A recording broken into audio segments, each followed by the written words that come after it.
अस्सलाम वालेकुम जी, मैं हूँ शिफा यूसुफजई और मैं हूँ वैस मंगलवाला।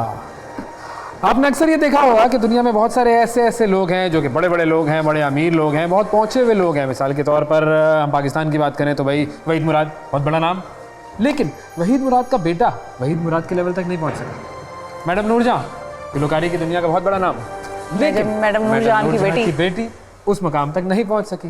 बिल्कुल इसी तरीके से बहुत सारे अमीर लोग, बड़े बड़े लोग जिन्हें हम देखते हैं, लेकिन उसके बाद हम ये देखते हैं कि उनकी जो अगली नस्ल है, जो उनकी औलादें हैं, वो उस मकाम तक नहीं पहुंच सकती, हालांकि उनके पास सब कुछ होता है।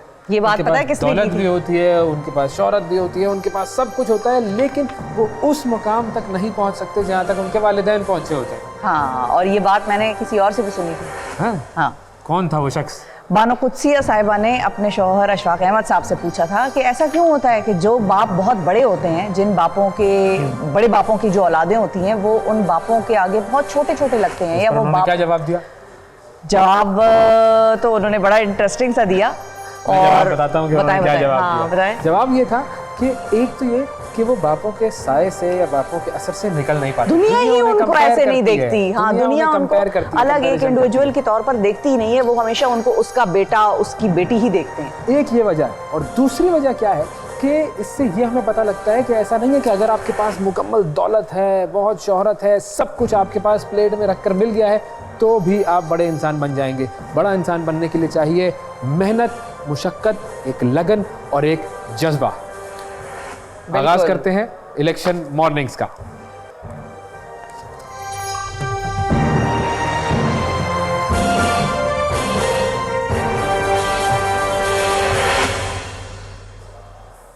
जी, तो इलेक्शन मॉर्निंग्स में बाकायदा तौर पर आगाज करते हैं आज की। जिस मेहनत, लगन और जज्बे की हम बात कर रहे थे, उस मेहनत, जज्बे और लगन का मुजाहरा करती हुई हमें नजर आती है मारिया। अस्सलाम वालेकुम मारिया, कैसी हैं आप? मारिया कैसी हैं? बहुत प्यारी लग रही हैं आप, बहुत हैंडसम लग रही हैं। बहुत प्यारी कैसी लग रही है? इन्होंने एक जो अंग्रेजी गरारा नुमा पहना हुआ है, आप इसको कैसे प्यारी, ये क्या है? जरा इसको समझाएं, पहले हमें समझाएं। मारिया आप बताएं, इनको जवाब दें अब आप। यार इस टाइम एक स्टाइल आइकॉन बनी हुई है। कल हमने इतना जिक्र किया है डायना का और सबको, और आज हम उसी लिबास में इस ड्रेस को कहते क्या है? ये मुझे वो तो किसी इसको भी ड्रेस ही कहते हैं, फ्रॉक। इन्होंने जो अंग्रेजी फिल्मों के जासूस वाले कपड़े पहने हुए हैं, वो भी तो ड्रेस ही कहलाता है। बल्कि मुझे इसमें है ना आज ये 007 का फीमेल वर्जन। जी, ये तो अच्छा। क्या वजूहात हैं, आप क्यों आज किसी सीक्रेट एजेंट की तरह बनकर आई हैं? बस आज दिल किया क्योंकि डिफरेंट कलर्स करी थी। ब्लैक तो नो डाउट सबका फेवरेट होता है। Yes, black is beautiful. तो बस हमने बात की ब्लैक ब्यूटी बनने की आपने कोशिश की है? कोशिश की है। अल्लाह, कोशिश में आप कितना, अभी अगला जुमला तो मेरा उस कोशिश में आप कामयाब हुए हैं, कह रहा था आपने पहले से मुझे रोक दिया। यहाँ बड़ी जूम आई बातें करते हैं, हम कंफ्यूज हो जाते हैं। आप अपने कानों को फ्यूज ना करें, चलते रहने से। बताइए, अभी आप क्या खबर सुना रही थी? ये इंडिया ने एक मरतबा फिर झूठ का मुजाहरा किया। एक और झूठ का मुजाहरा हो चुका है। पता नहीं क्यों हम इंडिया से हमेशा इस तरह की खबरें, मजे का खेज खबरें आती हैं, जाली जो हैं उनके प्रोपेगेंडे हमें नजर आते हैं। कहीं ना कहीं स्ट्राइक्स चल रही होती हैं और वो अपने लोगों को मार रहे होते हैं, अपने हथियार इस्तेमाल। और फिर बाद में जी पाकिस्तान पर हमला किया, पाकिस्तान के फौजियों पर हमला किया, इस तरह की खबरें आती रहती हैं। तो अपने अंदर तो जो वो करते हैं उसका इल्जाम भी हमारे सर थोप देते हैं। ये तो आम सी बात हो गई है, सबको पता है, सबको पता है। तो और हमारी इंटेलिजेंस एजेंसीज यहाँ पे बड़ा उनका रोल है कि वो इनको इंकशाफ भी ले आती हैं, उनको पर्दा फाश कर देती है, चाक कर देती हैं। पर्दा फाश करने के लिए हम हमेशा हर घड़ी तैयार कामरान हैं। हम बिल्कुल मुकम्मल तौर पर कामरान हैं, तैयार हैं बिल्कुल। जब कोई गड़बड़ होगी, एक ये हर घड़ी तैयार कामरान है हम, और एक शबाना रोज जो तरक्कियाती मंसूबे शबाना रोज जिन पर काम नहीं होता वो पाए तकमील तक नहीं पहुंचते। तो ये दो लफ्ज जो है ना, शबाना और कामरान, ये बहुत मकबूल और मारूफ है पाकिस्तान में वैसे। लेकिन आप बताएं मारिया, ड्रेस की बात हो, मैंने अभी देखा, मेरी टाई देखें कैसी लग रही है। आप लोगों ने कोई कमेंट ही नहीं, ये देखो तारीफ जब करता है ना इंसान, मैंने दी है उसकी। अच्छा कब मैंने बोला टाई की, तो मैंने नहीं की, मैंने ये बोला हैंडसम लग रहे हैं आप। ये तो चलो ऐसे ही हो गया ना, लेकिन मतलब स्पेसिफिक होता है। मैंने आपके ड्रेस पर बात की, इनके ड्रेस पर बात की, उसका मकसद ये होता है कि कॉम्प्लीमेंट जब दिया जाता है तो उसका मतलब होता है सामने भी आए, वाह वाह वगैरह वगैरह। सही है, गिव एंड टेक। अच्छा लग रहा है, बड़ा फ्रेश कलर है, बड़ा फ्रेश कलर है। थैंक यू जी जी जी हाँ, come back to the business. काम पे आते हैं हम लोग।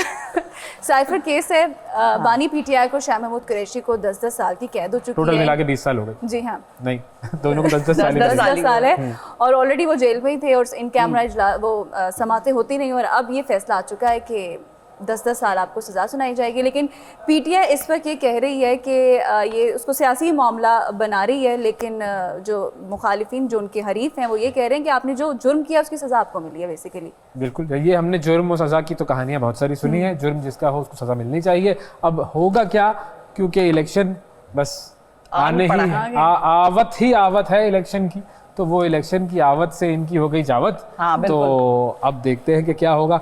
10 साल कैद बा मुशक्कत, मुशक्कत कौन सी ली जाएगी, मैं ये सोच रहा हूँ। मुशक्कत तो खैर पता नहीं, बस वैसे इनसे तो ली जाएगी। नहीं 10 साल कैद बा मुशक्कत है भाई, उसमें लिखा हुआ है। लेकिन 10 साल कैद बा मुशक्कत में इनको वो सारी सहूलियात मिलेंगी जो पहले कैदियों को मिलती नहीं है। मिसाल के तौर पे एसी, टीवी, फ्रिज, घर का खाना वगैरह सब उन्होंने खत्म करवा दी थी। अब खुद फंसे, आप देखते हैं क्या होता है। नहीं, खत्म तो नहीं हुई थी, फिर तो वो चलती तो नहीं थी। खैर वो कह रहे थे मैं एसी उतरवाऊंगा, फिर उतारा नहीं गया। अब उन्होंने, अब देखते हैं ना, जब वो खुद जाएंगे तो कहेंगे नहीं यार एसी उतार दो। उनकी लेकिन मेरे ख्याल है मेन नीड जो है वो है साइकिलिंग मशीन, वो ट्रेडमिल वगैरह, तो डंबल वंबल चाहिए उनको काम उससे है ना, उनका एसी वेसी से काम कोई कपड़े दे दिए उनको, कैदियों वाले कपड़े दे दिए। मैं ये सोच रही थी वैसे कल कि कैदियों वाले कपड़े कैसे होते हैं, वो वाइट ब्लैक लकीरों वाले होते हैं या वो ब्लूइश से होंगे, मेरा इस हवाले से कोई एक्सपीरियंस नहीं या सफेद शलवार कमीज होगी, क्या होगा। अगर तो बाहर लोगों को पता चल गया कि कैदियों वाले कपड़ों में, इन कपड़ों में वो हजरत अंदर मौजूद है। सवाल आपने पूछ लिया, क्योंकि अब मैं भी ये सोच रही हूँ कौन से कपड़े होंगे, कपड़े कौन से होंगे, डिजाइनर ड्रेस होगा, क्योंकि बाहर अंदर अगर ये पहन के फिरे या कोई तस्वीर आ गई या कोई चीज ऐसी आ गई उनकी उस कैदी वाले कपड़ों की, तो फिर बाहर कोई डिजाइनर ना उसको ब्रांड कर दे और लोग लेने लग जाए। ऐसा भी होता है कभी कभी, ये भी हो सकता है, ये भी कभी कभी हो जाता है। वो हमें क्या पता क्या क्या हो जाता है। चलिए ठीक है जी, ये तो एक सबसे बड़ी खबर ये थी जो कि एक बड़ी इंटरेस्टिंग और अच्छी खबर ये है कि पाकिस्तान में करप्शन कम हो गई है।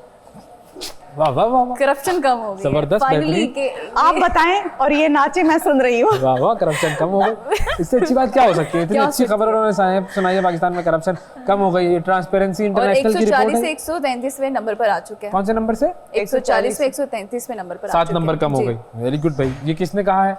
ये है कहा है ट्रांसपेरेंसी इंटरनेशनल की जो रिपोर्ट है, किस दौर की बात कर रही है? 2023 की रिपोर्ट है।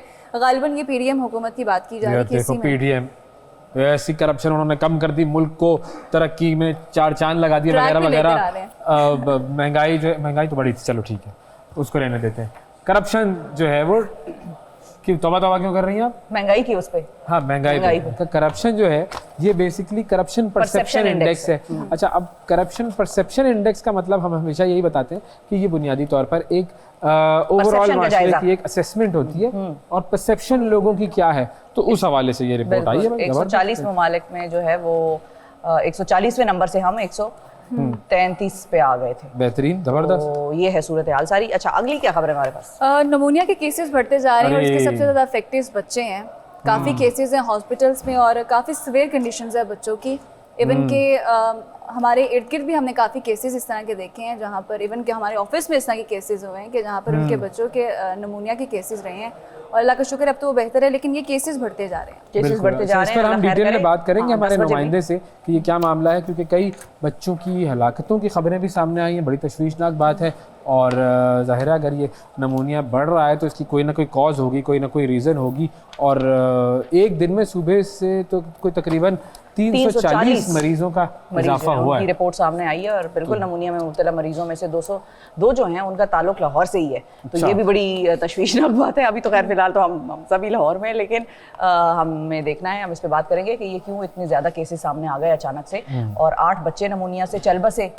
तो अच्छा, अब इसमें एक चीज़ ये भी है कि जो नमूनिया की जो दवाएं हैं वो भी नायाब हो गई हमारे यहाँ पे। ये भी तो बहुत बड़ा मसला है कि कोई बीमारी अगर फैलती है तो बस फिर उसकी दवाएं नायाब हो तो नहीं जाती, वो कर दी जाती हैं कभी कभार। ये भी मसला होता है हमारे, कर दी जाती है। तो आप सोचिए कि मेंटेलिटी क्या है उस शख्स की जो ये देखता है कि लोग बीमार हैं, बढ़ गई, उन्हें दवाओं की ज़रूरत है और मैं मार्केट से उन दवाओं को उठा लूँ या ना दूँ मार्केट में ताकि मैं ज़्यादा प्रॉफिट पर उसे बेच सकूं। अगर आपको याद हो पैनाडोल के हवाले से भी कितने चले थे। पैनाडोल जैसी इतनी कॉमन मेडिसिन जो है वो नायाब हो गई। बिल्कुल, ज़हनियत का मसला है ये सोचते नहीं है कि इन्हें ऊपर जवाब भी देना है कि जब लोग मर रहे थे, बीमार हो रहे थे, तो तुम क्या कर रहे थे। सही है। अच्छा, कल हमने बात की थी स्टेट बैंक ऑफ पाकिस्तान के बारे में। मैं ये पूछ रही थी, आपको आर्ट का शौक है? आर्ट का शौक मुझे शौक देखने का की हद तक तो है, बनाने में तो मैं इंतहाई पैदल हूँ। और अवैध साहब, मुझे तो आप पेंसिल और स्केल देने में सीधी लकीर नहीं खींच सकता। तो बहुत ही बुरा हालात है, क्योंकि ये बड़ा ही प्रोफेशनल काम है। करेंसी नोटों के लिए नए डिजाइन के लिए आर्ट मुकाबले होने जा रहे हैं। उसमें आर्टिस्ट, डिजाइनर्स और स्टूडेंट्स को भी कहा गया कि आप आएं। आए और अपने करेंसी नोट डिजाइन करें अपने डिजाइन सबमिट कराएं हमारे पास। और स्टेट बैंक ऑफ पाकिस्तान ने मुल्क में करेंसी नोटों का, ये मारिया ने बिल्कुल सही बताया कि डिजाइन के लिए 8 का मुकाबला जो है वो उसका ऐलान किया गया है। स्टेट बैंक ऑफ पाकिस्तान की जानिब से जारी किए गए एलामिया के मुताबिक बैंक दौलत ने 7 मुख्तलिफ मालियत के नए करेंसी नोटों की जो सीरीज है उसको डिजाइन करके उन्हें जारी करने पर काम शुरू कर दिया है बाकायदा तौर पर। और स्टेट बैंक के मुताबिक नए नोटों का इजरा जो है वो अमूमन तकरीबन 2 से 3 साल का अरसा लगेगा उसमें, लेकिन स्टेट बैंक ने 2 सालों में नए नोट जारी करने और जो है उसको मार्केट में ले आने का इरादा कर लिया है फाइनली। और नए करेंसी नोट जारी करने का जो पहला मरहला है उनके डिजाइन होंगे पहले। और स्टेट बैंक 10, 20, नोट कौन 50, से ये बताएं जरा पहले। हाँ 10, 20, 50, 100, 500, 1000 और 5000। 100, 500, 1000 और 5000। 5000 वाला नोट खत्म नहीं कर रहे हैं फिलहाल तो कुछ नहीं है, खत्म करो भाई 5000 वाला नोट। अच्छा, अब इससे ये एक फायदा पता है क्या होगा? क्या? जिसने कैश की फॉर्म में दौलत अपनी जमा करके रखी हुई है अनडिक्लेयर्ड, जब वो नोट चेंज करवाने के लिए जाएगा तो वो अपनी दौलत को सामने लेकर आएगा, बैंक के पास जाएगा और वहां जाकर चेंज कराएगा। तो उससे ये तो एक फायदा होगा, तो फड़ा जाएगा। तो शिफा बड़े लोग मारिया आपके पास नहीं ऐसा ये तो बरतानवी करेंसी जमा कर रही है ना। लेकिन मैं इस मामले में शिफा से इम्प्रेस होती जा रही हूँ, ये मैं आपको बता दूं। नहीं मैं और मारिया इकट्ठे दौरे पे जाएंगे नाजरीन, शो में आप सिर्फ इनको देखेंगे, हम छुट्टी मनाएंगे दोनों। सही है, ये तो डन हो गया। एक तो ये थी डेट बता दें 11 मार्च तक की है। अच्छा 11 मार्च तक की डेट है भाई। तो डिजाइनर्स जो मुकामी डिजाइनर्स हैं, तालिब इल्म, मारिया भी बैठी हमें कहती है, साथ ही बैठी हुई हमें कहती है अच्छा डेट बता दें 11 ये उस दिन वाला हिसाब हो गया। फहद हुसैन साहब खड़े बैठे हुए यहाँ पर ट्रांसमिशन में और इधर जामी साहब खड़े और जामी साहब कहते हैं इनसे पूछिए तो फहद साहब को मालिक साहब ने कहा भाई आप क्यों नहीं पूछते, आप भी इधर ही बैठे। ये कह रही है मैं सारा काम कर दूंगी तो तुम लोग क्या करोगे? नहीं खोल के जो इन्फॉर्मेशन मारिया के पास है हम इनको नहीं रोकेंगे। 11 मार्च 2024 11 मार्च 2024 तक आप स्टेट बैंक की वेबसाइट पर आप जमा कर सकते हैं अपने मुकाबले में मुंतखब किए गए डिजाइन जो है उसको बाद में जो माहिर करेंसी नोट है उनकी मदद से फिर उसको जो एक फाइनलाइज किया जाएगा। तो बस डिजाइन करें भाई नोट, और हो सकता है आप जीत जाएं भाई। ठीक है जी, चलो जी। अच्छा जी, हाँ जी बताएं क्या बताऊं मैं क्यों बताऊं? इंटरनेशनल की तरफ जा रहे हैं ना, मुझे उधर से उन्होंने क्या बताया, आपने मुझे क्या बताएं ये क्या बात हुई? सिर्फ मुझे थोड़ी तनख्वाह मिलती है? नहीं हम बताते हैं बिल्कुल, मैं बता देती हूं। इंटरनेशनल न्यूज़ में सबसे पहले तशवीशनाक इंटरनेशनल जा रहे हैं, ब्राजील की तरफ जाते हैं, वहां पे शहर sao पाउलो में शमसी बिजली घर लॉन्च कर दिया गया है। अच्छा, शमसी बिजली घर पानी पर बिल्कुल फ्लोटिंग हुआ शमसी बिजली घर है भाई, पावर प्लांट है जी, बिल्कुल हम फ्लोटिंग पावर प्लांट की दुनिया में जा रहे हैं जी। वाह क्या बात है। अच्छा अब इसमें क्या है? इसमें ये है कि 75 मेगावाट के मंसूबे का ये पहला मरहला होगा, जिसमें ये 75 मेगावाट जो है पैदा होंगे। ये मंसूबा जो है 2025 में मुकम्मल होगा। और sao पाउलो की जो हुकूमत है उसने बिलिंग्स रिजर्वायर जो है उसमें UFF Araucaria floating PV project जो है उसके पहले कौन सा प्रोजेक्ट बड़ी डिटेल है वैसे, नाम बताएं क्या? बिलिंग्स रिजर्वायर में UFF Araucaria floating PV project, Araucaria PV floating project. बिल्कुल, ये कल पूछूंगा, नाम याद करके आना, ठीक है? तो ये जो है इसकी तकमील होगी पहले मरहले की। मारिया इसी को मैं भी बोलूं? ओके, बिलिंग्स रिजर्वायर में UFF Araucaria floating PV project, ये पता नहीं जुबानी याद होगा नहीं होगा बिल्कुल। 10,000 लेकिन चालू कर दिया मारिया 10,500 सोलर पैनल जो है वो लगाए गए हैं इसमें, 7 मेगावाट इससे बिजली बनेगी। और ये जो है सिलसिला है इसका, और ये प्लांट सालाना 10 मेगावाट बिजली पैदा कर सकेगा, ये भी यहाँ पर लिखा हुआ है। तो है तो बड़ी इंटरेस्टिंग चीज है बड़ी। अच्छा आप देखें हमारे यहाँ पर कितनी ज्यादा पोटेंशियल है कि हम सोलर एनर्जी को, विंड एनर्जी को यूटिलाइज कर सकें, लेकिन गुज़िश्ता कोई तकरीबन 15 हमारी इस जरखेज मिट्टी में, जमीन में, यहाँ की हवा में, इसी में पोटेंशियल है, उसमें बहुत पोटेंशियल, जिनमें पोटेंशियल है वो चले जाते हैं, उनमें पोटेंशियल नहीं है, इसीलिए तो हम बना नहीं पाए अभी तक। मट्टी तो मौजूद है इधर, जमीन तो मौजूद है, तो हवा भी चलती है, पहाड़ भी हैं, सूरज भी निकलता है, रोजाना उठता है और रोजाना सोता है। लेकिन जिसका बनाने का काम था वो नहीं कर पाए, तो जाहिर है हमें उससे फायदा नहीं हो सका। छोड़ दे भाई पोटेंशियल को, आगे चले आगे बढ़ते हैं। आगे भाई वो एक खबर है, खातून पकड़ी गई है। जी हाँ, कोलंबिया से खातून पकड़ी गई, 140 जहरीले मेंढक। ये करने क्या जा रही थी, मतलब इसका मकसद क्या था? मुझे ये जरा कोई बताया डिटेल कि ये वो तो कह रही थी मुझे तोहफे के तौर पर मिले हैं, लेकिन ये कहा जा रहा है कि स्मगलिंग वगैरह का मामला है। लेकिन बेसिकली ये कोलंबिया से पनामा जा रही थी। और पनामा का ही मसला है सारा, ये पनामा से ही ना सारा किस्सा खराब होता है हर जगह। आप कहाँ की बातों को कहाँ लेकर चले जाती हैं। मुझे बताएं कि पनामा में बेसिकली कोलंबियन पुलिस की जानिब से इस खातून के बैग की जांच पड़ताल की गई तो 140 जहरीले मेंढक मिले और स्मगलिंग कर रही थी ये। और बेसिकली खातून ने बताया कि उनको ये मेंढक जो हैं वो जनूबी कोलंबिया की एक कम्युनिटी ने तोहफे पे दिए। तोहफा है भाई, गिफ्ट मिला है मुझे। क्यूट है, बड़े वैसे ये ऑरेंज मेंढक। मुझे वो हाँ मुझे वो कतर के शहंशाह ने खत देकर बताया कि गिफ्ट दिया है मैंने। ऐसा भी तो इसको भी खत में लिखा हुआ था कि वो है ये गिफ्ट। लेकिन ये खत था किस मुल्क का, इसको जो आया है? इसको बेसिकली जनूबी कोलंबिया की एक मुकामी कम्युनिटी ने इसको तोहफा दिया। कोलंबियन जो है उसको तोहफा दिया। अच्छा, अब ये हर मेंढक कितने का है? $1000 का है भाई ये। तो वो लगी इतने वो जिसको कहते हैं ना नायाब नस्ल के, इतने नायाब। वो विजुअल में भी मैंने देखा तो ऑरेंज मेंढक था। ऑरेंज मेंढक आपने देखा है? नहीं कभी। शक्लें क्यों बना रही हैं? हमने खिलाना थोड़ी है आपको। तो मारिया ने ऑरेंज मेंढक का नाम सुनते ऐसे जहरीले और जहर लगते हैं। बेसिकली ये जो मेंढक होता है ना, ये इतना जहरीला होता है, इसके अंदर जो मवाद होता है उसको लगाया जाता है, शिकार में इस्तेमाल होता है, कुछ इस तरीके से इसका कोई मामला है ही। तो ये बड़ी तो खास नस्ल है। शिकार करना हो बेचारी को, हम ऐसे पकड़ी गई है। देख लिया, अब ये कोई इसकी कोई साइंस है। अंगूठे जितना होता है, छोटा सा ये मेंढक होता है, लेकिन होता $1000 का। अच्छा यस। हमारे यहाँ तो मेंढक काफी बड़े बड़े होते हैं। हमारे बड़े हो जाते हैं ना, वो इस्तेमाल नहीं होते। गोल से उनमें जहर नहीं होता। नहीं, हमारे वालों में जहर। वो खा के बोझ ही बने। हमारे यहाँ मेंढकों में जहर नहीं होता। अच्छा, सही है। चले जी, तो ये तो जी खबरें हो गई, हमारी नेशनल इंटरनेशनल न्यूज हो गई। और एक क्या करें, वक्फा ले लें? हम वक्फे की तरफ चलते हैं। वक्फे के बाद हमारे स्टूडियो में हमें ज्वाइन करी है एक बड़ी खास मेहमान, और ये भी इंटरनेशनल मेहमान, ये बाहर से आई हैं और कुछ हमारे नेशनल मेहमान होंगे। इंटरनेशनल मेहमान। अच्छा, इंटरनेशनल। तो ये इंटरनेशनल मेहमान है, हमें इनके साथ फिर नेशनल मेहमान भी ज्वाइन करेंगे। हमारे जा नहीं सक रही तो इन्होंने कहा इंटरनेशनल को बुला लूं ना, दरअसल छुट्टी भी तो नहीं दे रहे, तो बुला लूं मैं। जब इंटरनेशनल गरारा पहना हुआ है इन्होंने। बिल्कुल, मैंने कहा आज मैं उनके हिसाब से मैं ड्रेसअप हो जाऊं। तो खैर बहरहाल हम उनसे आपकी मुलाकात करेंगे, लेकिन एक छोटे से वक्फे के बाद।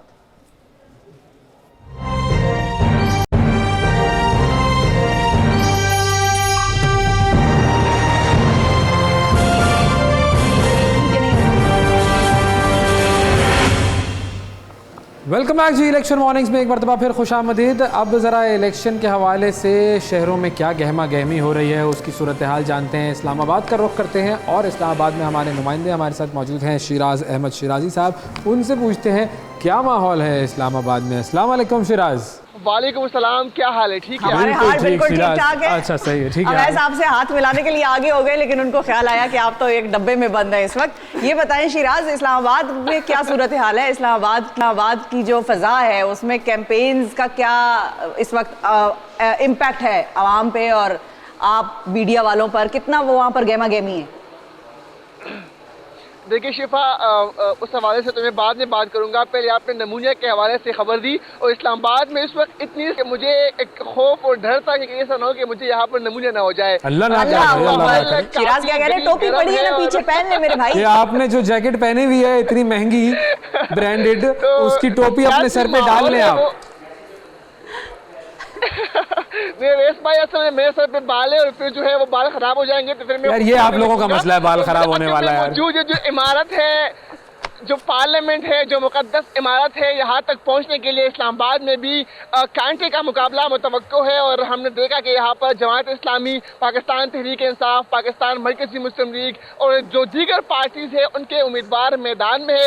सियासी कैंपेन जो है वो जोर तोड़ से जारी है। और यहाँ पर हम देख रहे हैं कि मुख्तलिफ जो वर्कर कन्वेंशन है उनका भी इनेकाद किया जा रहा है। इस्लामाबाद को मुख्तलिफ बैनर से, मुख्तलिफ झंडियों से जो है दुल्हन की तरह सजा लिया गया है। हर गली में, हर कूचे में जो मुख्तलिफ कैंडिडेट्स है उनके पेनाफ्लेक्स, उनके जो पोस्टर है वो अवेजा है। तो हम इस्लामाबाद के हवाले से बात करें तो यहाँ पर 3 हल्के हैं, NA46, NA47 और NA48। NA46 में जमात इस्लामी के जो मियां मोहम्मद असलम है उनका मुकाबला है पाकिस्तान तहरीक इंसाफ के हिमायत याफ्ता उम्मीदवार आमिर मसूद मुगल के साथ। इसके साथ साथ जो पाकिस्तान मरकज़ी मुस्लिम लीग के चौधरी शफीकुर रहमान विलायत है वो भी काफ़ी एक्टिव दिखाई दे रहे हैं। तो इन 3 जो उम्मीदवार उम्मीदवार है इनके माबेन काफ़ी कांटे का मुकाबला मुतवक्को है।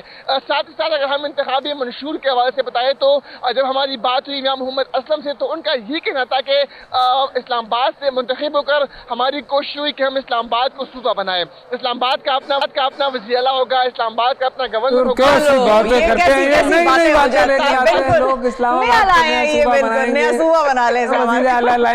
छोड़े शिराज, ये नॉन सीरियस बातें ही ना आप हमें बताएं। ये बताएं कि इस वक्त ठीक है रिजल्ट तो बाद में आएगा, जब इलेक्शन होगा लोग ठप्पे लगाएंगे तो पता चलेगा कि क्या रिजल्ट आता है, लेकिन आपने अभी तक क्या ऑब्जर्व किया, कौन सा कैंडिडेट ऐसा है तीनों हलकों में, एक बताएं कोई ऐसा या दो बता दें जिसकी आपको कैंपेन अच्छी लगी हो, जिसमें आपको लगा हो कि भाई मेहनत बड़ी कर रहा है, जा रहा है जगहों पर, हलकों में लोगों से मिल रहा है, इवेंट्स रख रहा है, वो कौन 2-3 लोग होंगे?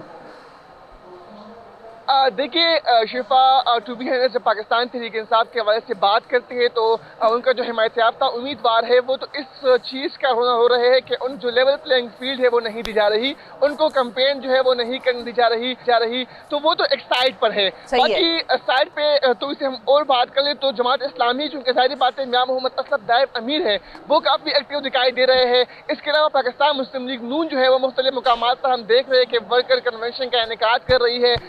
उनको जो है खास तौर पर हमने कल भी देखा कि G9 के मुकाम पर उनका जो है वहाँ पर डबल रोड के ऊपर उन्होंने अपना एक कैंप लगाया था और वहाँ पर भी उनका जो इंतखाबी कैंपेन है वो जारी था। तो ये तीनों पार्टी कैंपेन चल रही है भाई, इसका मतलब है कि जरा गहमा गहमी है वो शुरू हो गई है इस्लामाबाद के अंदर। बहुत शुक्रिया अदा करेंगे जी। ठंडा माहौल भी होता है, वैसे ही इस्लामाबाद एक ठंडा शहर है, मरी की ठंडी हवाएं उस तरफ से आती हैं, और पहाड़ी इलाकों की जब हम बात कर रहे हैं तो आपकी हमने इस इलेक्शन मॉर्निंग्स में मुलाकात इंटरेस्टिंग कैंडिडेट से, उनसे जिनके बारे में आप आमतौर पर शायद थोड़ा कम सुनेंगे जी, तो हम उनके बारे में आपको बताएंगे। एक खातून हैं जो कि खवातीन वैसे भी हमारे यहाँ पर सियासत में जरा कम ही है, इलेक्शन तो बहुत ही कम लड़ती हैं, बिल्कुल रिजर्व सीट पे ज्यादा आ जाती हैं, बिल्कुल। लेकिन ये एक खातून ऐसी हैं कि जिन्होंने NA1 से इनका ताल्लुक है, NA1 चित्राल, तो चित्राल से इनका ताल्लुक है और ये इलेक्शन में खड़ी हुई हैं। सऊदी अरब में ये लेक्चरर थी, पढ़ाती थी, बड़ी लिखी खातून, वहाँ से जब यहाँ पर आई तो उन्होंने यहाँ पर आकर इलेक्शन लड़ने का फैसला किया। अब इनके क्या अज़ाइम हैं, क्या मकासद हैं, क्या करना चाहती हैं ये चित्राल के लिए, चित्राल की ख़वातीन के लिए ख़ास तौर पर, इनसे हम बात करेंगे। हमारे साथ मौजूद हैं जी मैमूना शाह साहिबा। अस्सलाम वालेकुम। वालेकुम अस्सलाम सर, कैसे आप? बहुत शुक्रिया मैमूना, आपने वक्त निकाला और बहुत शुक्रिया इलेक्शन लड़ने के लिए। आपने रिजर्व सीट का चुनाव नहीं किया किसी पार्टी के साथ, आपने डायरेक्टली मैदान में उतर के मर्दों का मुकाबला करने का तहिया किया, तो इस बात पे तो आपको मुबारकबाद बनती है। ये बताएं ये फैसला कैसे हुआ कि आपने इलेक्शन लड़ना है, पॉलिटिक्स में आना है? अच्छा भला आप सऊदी अरब में पढ़ा रही थी, पाकिस्तान में तो सियासत बड़ी मुश्किल है। बहुत शुक्रिया, thank you for inviting me to your show, और मुझे बड़ी खुशी होती है जब आप लोगों के थ्रू मेरा जो मैसेज है वो लोगों तक पहुंचता है, बिल्कुल मेरे चित्राल कबाब को। देखिए सियासत में आने का मकसद ये है कि मेरा कनेक्शन चित्राल के साथ, मेरी जाए पैदा है, मेरी ब्रॉटअप चित्राल हुई है, लेकिन आपको पता है कि जो हमारी एजुकेशनल अपॉर्चुनिटीज है वो कम होने की वजह से हमें चित्राल से बाहर जाना पड़ता है। तो मेरे लिए ये बाइस एजाज़ था कि मुझे मुल्क से बाहर जाकर भी पढ़ाने का मौका मिला, लेकिन मेरा जो कनेक्शन चित्राल के साथ है वो हमेशा बहुत मजबूत रहा। मैंने एक चीज़ ये ऑब्जर्व की कि इतना अच्छा गुजर जाने के बावजूद हमारे चित्राल के जो हालात, जो लोगों का लिविंग स्टैंडर्ड है, जो वहाँ की बुनियादी सहूलियात हैं, वो अभी भी मतलब ना होने के बराबर। तो मैंने सोचा कि क्यों ना, अगर अल्लाह ने मुझे ये सलाह दी है तो क्यों ना मैं सामने आऊं, क्यों ना मैं आगे आऊं। आपने तय किया, बड़ा अच्छा किया कि आपने अपने शहर के हालात देखे और आपने उन हालात को बदलने का फैसला किया। आपके घर में, खानदान में कभी किसी ने सियासत की है या आप पहली हैं जिन्होंने ये कदम उठाया? नहीं जी, I am the first one. मेरा कोई पॉलिटिकल बैकग्राउंड नहीं है।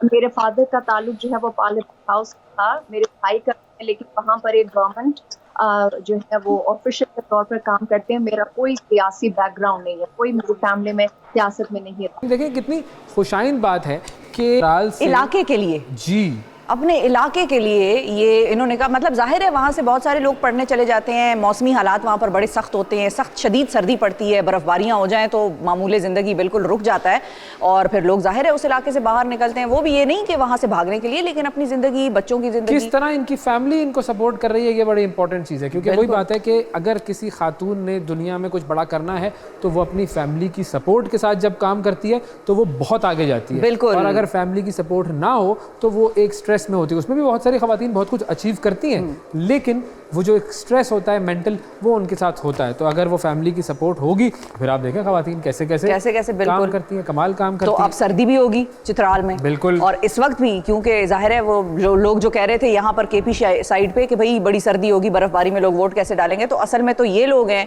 जो बर्फबारी में कैंपेन कर रहे हैं और इनके लोग हैं कि जिन्होंने इनको वोट डाला। तो जैकेट पहन के वोट डालें, जैकेट पहन के गरम थोड़ा सा आग ताप कर ऐसे हाथों को यूं करें, गरम गरम लगेगा, फिर वोट डालें। ठीक है, बहरहाल हमारा राब्ता जब इनसे जुड़ेगा तो हम इनसे बात करेंगे। फिलहाल एक छोटा सा वक्फा लेते हैं और वक्फे के बाद हम आपकी खिदमत में हाजिर होंगे तो कुछ और मेहमानों से आपकी मुलाकात करवाएंगे। ये है इलेक्शन मॉर्निंग्स।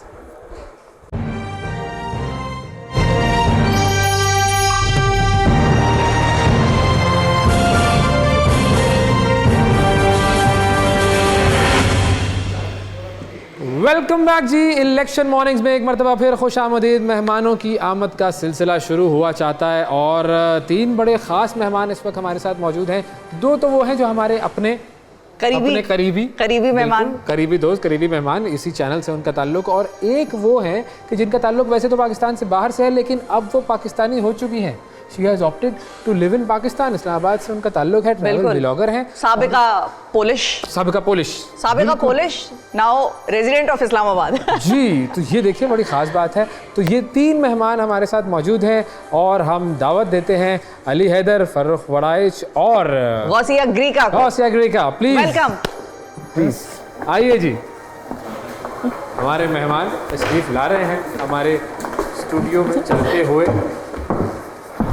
हेलो, हाय, गुड मॉर्निंग, अस्सलाम वालेकुम, welcome to the show. Thank you, please have a seat, आइए। अस्सलाम वालेकुम जी, हम बिल्कुल ठीक ठाक, आप सुनाएं। आप लोगों को मुबारक हो for this amazing successful show that you are running. और एक न्यूज़ पे आते ही आपने जो शो शुरू किया उसकी धूम मच गई।